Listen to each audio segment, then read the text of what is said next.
السلام علیکم ورحمۃ اللہ وبرکاتہ۔ ماہ شعبان المعظم کا مہینہ ہم تمام لوگوں سے گزر رہا ہے، اور اس مہینے کی ایک تاریخ جو آنے والی ہے،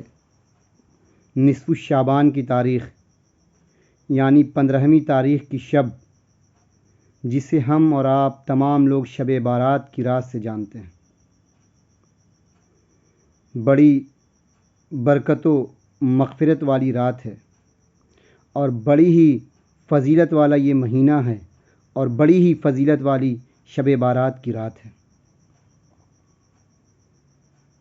کتب حدیث میں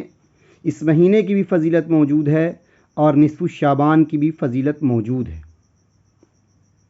ہاں، یہ الگ بات ہے کہ بعض ذہنوں میں یہ بات گھر کر گئی ہے کہ اس رات کی کوئی اہمیت نہیں ہے، اس رات کی کوئی فضیلت نہیں ہے، بلکہ بعض لوگوں نے تو یہاں تک کہنا شروع کر دیا کہ اس رات میں عبادت کرنا بھی بدعت ہے، اس رات کی کوئی اہمیت نہیں ہے۔ ایسی بات نہیں ہے۔ شب بارات کی فضیلت اور اہمیت کے تعلق سے کتب حدیث میں حدیث موجود ہے۔ آپ اٹھائیں سنن ابن ماجہ شریف، سیدہ عائشہ صدیقہ رضی اللہ تعالیٰ عنہ فرماتی ہیں کہ ایک رات جب میں نے رسول اللہ علیہ السلام کو بستر پہ نہیں پایا، جب نکلی میں تو دیکھتی ہوں کہ آقا علیہ السلام جنت البقیع میں تشریف فرما ہے۔ جب عائشہ صدیقہ رضی اللہ تعالیٰ عنہ کو رسول اللہ علیہ السلام نے دیکھا، کہ عائشہ تمہیں کیا لگتا ہے کہ اللہ اور اللہ کا رسول تم پر ظلم کرے گا؟ عائشہ صدیقہ رضی اللہ تعالیٰ عنہ عرض کرتی ہیں، ایسی بات نہیں آقا، میں نے سوچا کہ آپ کسی دوسرے ازواج کے گھر تشریف لے گئے۔ کہا، عائشہ، آج کی رات کی فضیلت کیا تمہیں نہیں معلوم کہ آج کی رات اللہ تبارک و تعالیٰ آسمان دنیا کی طرف نزول فرماتا ہے، اور بنو کلب کے بکریوں کے بالوں سے زیادہ اپنے بندوں کے گناہوں کو معاف فرما دیتا ہے۔ یہی حدیث ترمذی شریف میں ہی موجود ہے، اور دیگر بہت ساری کتب حدیث میں شب بارات کی فضیلت پر حدیث موجود ہے۔ مگر لوگ کیا کہیں گے؟ یہ حدیث ضعیف ہے۔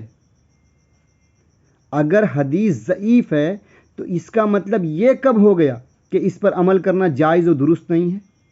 اگر ضعیف حدیث ہے تو یہ کس نے کہہ دیا کہ یہ غلط روایت ہے اور جھوٹی روایت ہے؟ اگر حدیث ضعیف بھی ہے تو کس نے کہہ دیا کہ اس پہ عمل کرنا درست نہیں ہے، اس پہ عمل کرنا جائز نہیں ہے؟ جن ائمہ کرام نے حدیث کی سند قائم کی ہے، ان محدث کرام نے ہی ضعیف حدیث کے بارے میں بھی باب قائم کیا ہے۔ انہوں نے تو ضعیف حدیث کو جھوٹی حدیث نہیں کہی، انہوں نے تو ضعیف حدیث کا ڈائریکٹلی انکار نہیں کیا اور اس پر عمل کرنے سے لوگوں کو منع نہیں کیا، بلکہ لکھا کہ اگر ضعیف حدیث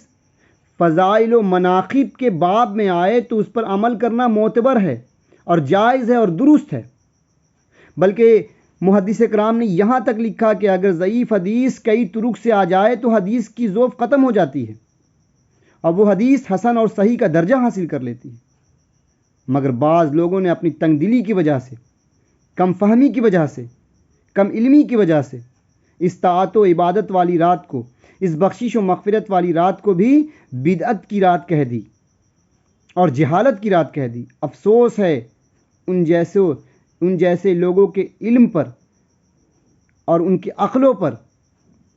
ان کے سوچ پر، ان کے فہم پر، کہ اپنی کم فہمی کی وجہ سے امت کو پریشان کر کے رکھ دیا ہے، امت کا شیرازہ بکھیر کر رکھ دیا ہے، اور بعض ذہنوں کو گمراہی کے دلدل میں دھنسا دیا ہے۔ لوگوں، آپ سے یہ گزارش ہے کہ لوگوں کے فتووں کو نظر انداز کریں اور اس طرح کی گمراہی اور ضلالت سے نکلیں، اور یہ خیال رکھیں کہ حدیث فضائل نصف شعبان پر کتب حدیث میں کئی طرق سے موجود ہے، اور کئی محدث کرام نے اپنی اپنی کتب میں اس حدیث کو جمع کیا ہے، اور تمام نے اس رات کی فضیلت کو بیان کیا ہے، اس رات کی اہمیت کو بیان کیا ہے، اور اس ماہ شعبان کی فضیلت کو بیان کیا ہے۔ عبداللہ ابن عمر رضی اللہ تعالیٰ عنہ فرماتے ہیں کہ آقا علیہ السلام نے فرمایا کہ 5 راتیں ایسی ہیں جس میں اللہ تبارک و تعالیٰ بندوں کے دعاؤں کو رد نہیں کرتا، یعنی قبولیت کا شرف عطا فرما دیتا ہے۔ یوم الجمعہ کی شب ہے، رجب المرجب کی پہلی رات ہے، اور نصف شعبان یعنی شب بارات کی رات ہے، اور عید کی وہ دونوں راتیں، عید الفطر اور عید الاضحیٰ، یہ تمام ایسی راتیں ہیں جس میں اللہ تبارک و تعالیٰ اپنے بندوں کے دعاؤں کو رد نہیں کرتا بلکہ قبولیت کا شرف عطا کرتا ہے۔ نصف شعبان کے تعلق سے بہت ساری کتب حدیث میں حدیث موجود ہے۔ تو یہ رات بڑی فضیلت والی رات ہے اور نجات اور بخشش والی رات ہے، گناہوں سے نجات پانے کی رات ہے اور گناہوں کی بخشش پانے والی رات ہے۔ اللہ تبارک و تعالیٰ اس رات ہم تمام کو عبادت کرنے کی توفیق عطا فرمائے۔ ان تمام وہیات و خرافات کے فتووں سے نکلیں اور اللہ کے حضور قیام کریں، اللہ کے حضور سجدہ ریز ہوں، دعا و مناجات کریں، استغفار کریں۔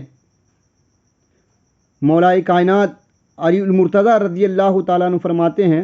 کہ آقا علیہ السلام نے فرمایا کہ نصف شعبان کی رات آئے تو قیام کرو، اور دوسرا دن جب آئے تو پھر روزے کا اہتمام کرو، یعنی روزہ رکھو۔ یہ تمام تر حدیث کتب حدیث میں موجود ہے، مگر اب اتنا وقت ہمارے پاس کہاں ہے کہ ہم کتابوں سے دوستی کریں، کتابوں کا مطالعہ کریں، حدیثوں کا مطالعہ کریں۔ ہم تو سنی سنائی بات پر ایک دوسرے کو گمراہی کے دلدل میں ڈھکیلتے ہیں اور اسی گمراہی والی بات کو ہوا دیتے ہیں۔ اس لیے آپ تمام سے گزارش ہے کہ آپ اس طرح کی فتویٰ بازی سے نکلیں اور اس رات اللہ کی بارگاہ میں طاعت و عبادت کریں، اللہ کے حضور دعا کریں، اللہ کے حضور مناجات کریں، اللہ سے پناہ چاہیں، اللہ سے بخشش کی دعائیں کریں، اور اللہ سے تمام مسلمانوں کے لیے بھی دعا کریں، اور ساتھ ہمارے لیے بھی دعا کریں کہ اللہ تبارک و تعالیٰ تمام مسلمانوں کے گناہوں کو معاف فرمائے اور ہدایت و توفیق عطا فرمائے۔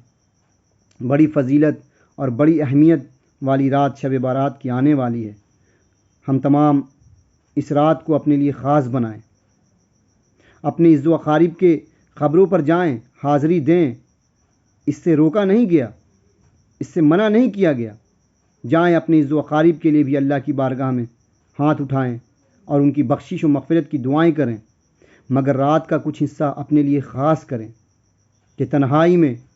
مصلی بچھا کر اللہ کے حضور کھڑے ہو جائیں،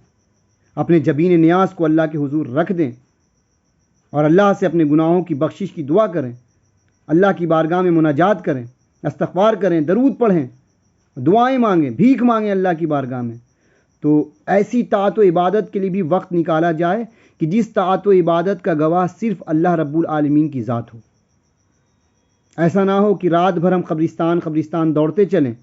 اور پوری رات گزار دیں اور اپنے لیے کچھ خاص دامن میں جمع نہ کر سکیں۔ نہیں، تمام مزارات پر حاضری دے کر وقت بچائیں اور اللہ کی بارگاہ میں اپنے جبین نیاز کو جھکانے کا وقت نکالیں، اللہ کی بارگاہ میں دعا و مناجات کے لیے وقت نکالیں، اللہ کی بارگاہ میں جھکنے کا وقت نکالیں، اللہ کی بارگاہ میں روئیں، گڑ گڑائیں، ندامت کا 2 قطرہ آنسو اللہ کی بارگاہ میں گرائیں، اللہ کی خوف و خشیت میں اپنی آنکھوں سے 2 قطرہ آنسو نکالیں۔ وہ آنسو کی اہمیت، اس 2 قطرے آنسو کی اہمیت اور اس کا وزن اتنا ہے کہ اللہ کے رسول صلی اللہ علیہ وسلم فرماتے ہیں کہ جب میدان محشر کا دن ہوگا اور دوزخ کی آگ میرے امت کی طرف تیزی سے بڑھ رہی ہوگی تو نمازی لوگ نماز کا واسطہ پیش کریں گے کہ اے دوزخ کی آگ، تجھے